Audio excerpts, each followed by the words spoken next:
Assalamualaikum warahmatullahi wabarakatuh. Perkenalkan nama saya Rido dengan NIM 8040190184 dari kelas 04 PSP mata kuliah Keamanan Sistem Informasi. Di sini saya akan menjelaskan 10 kejahatan sistem informasi yang ada di Indonesia.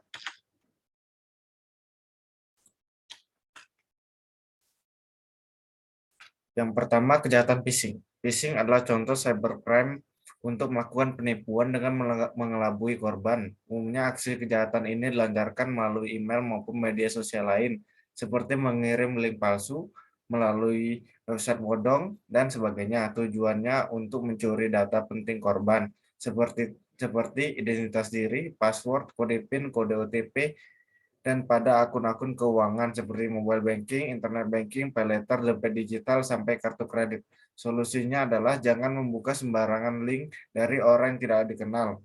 Waspada terhadap berbagai macam link yang mencurigakan. 2. Kejahatan carding. Carding adalah jenis kejahatan dunia maya yang dilakukan dengan bertransaksi menggunakan kartu kredit milik orang lain.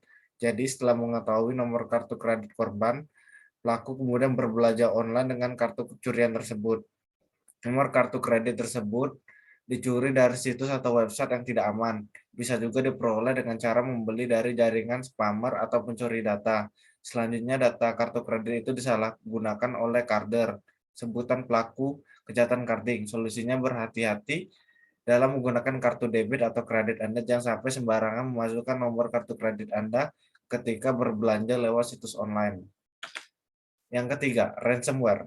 Ransomware adalah malware atau software jahat yang bukan hanya bisa untuk menginfeksi komputer, tapi juga menyandera data pengguna. Tindak kejahatan ini dapat menimbulkan kerugian besar bagi korbannya.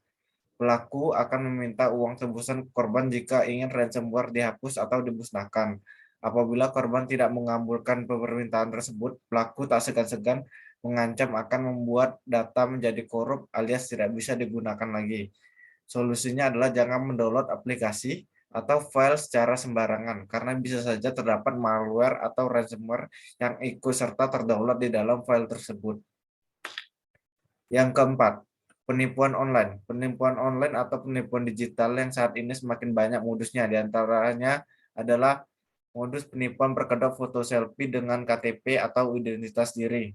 Foto selfie biasanya menjadi salah satu cara registrasi online akun keuangan seperti dompet digital, paylater, pinjaman online, sampai daftar rekening bank online. Bisa saja kamu terjebak aplikasi online palsu yang dibuat sedemikian rupa, kemudian oleh pelaku data kamu dipakai untuk pencucian uang, dijual di pasar gelap, atau digunakan sesuka hati untuk pinjaman online ilegal. Solusinya adalah tidak sembarangan memberikan identitas diri ke aplikasi yang tidak dipercayai oleh negara. Yang kelima, peretasan situs dan email. Kejahatan ini istilahnya adalah device, website, dan email, yakni kejahatan cybercrime dengan cara meretas sebuah situs ataupun email serta mengubah tampilannya. Dengan kata lain, website atau email kamu mendadak berubah. Akibatnya ini contoh halaman situs bukan yang biasanya jenis huruf diganti, muncul iklan tidak jelas, bahkan mencuri data yang kamu tidak menyadarinya. Solusinya adalah memasang keamanan pada situs dan email, tidak memakai password yang mudah ditebak, bekerja sama dengan pihak yang ahli dalam mengamani keamanan situs. 6. Menjiplak situs orang lain. Kejahatan melanggar hak atas kekayaan intelektual atau hak orang lain di internet, misalnya meniru tampilan situs orang lain secara ilegal, menyiarkan informasi yang merupakan rahasia dagang orang lain. Yang ketujuh, kejahatan konten ilegal. Divisi Hubungan Internasional Polri juga menyebut konten ilegal termasuk dalam jenis kejahatan cybercrime. Konten ilegal adalah kejahatan memasukkan data atau informasi yang tidak benar, tidak etis, melanggar hukum, atau mengganggu ketertiban umum. Sebagai contoh, berita bohong atau fitnah, pornografi, maupun informasi yang menyangkut rahasia negara, propaganda untuk melawan pemerintah yang sah. Yang kedelapan, pemalsuan data adalah kejahatan dengan memalsukan data atau dokumen penting melalui internet. Biasanya kejahatan ini menyasar pada dokumen penting milik e-commerce atau penyedia situs belanja online, seolah-olah terjadi salah ketik yang merugikan pengguna atau masyarakat. Yang kesembilan, teroris dunia maya.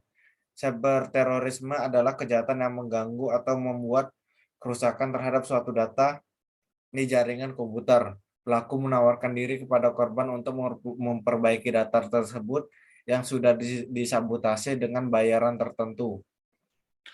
Ke-10, SIM swap. SIM swap adalah modus penipuan dengan mengambil alih nomor ponsel atau kartu ponsel seseorang. Tujuannya untuk meretas akun perbankan seseorang. Akibatnya kartu SIM ponsel yang kemudian aktif dan berlaku adalah milik pelaku, bukan lagi punya korban. Oleh karena itu, jika kita ingin membuang SIM lama, sebaiknya dipatahkan atau digunting agar tidak disalahgunakan.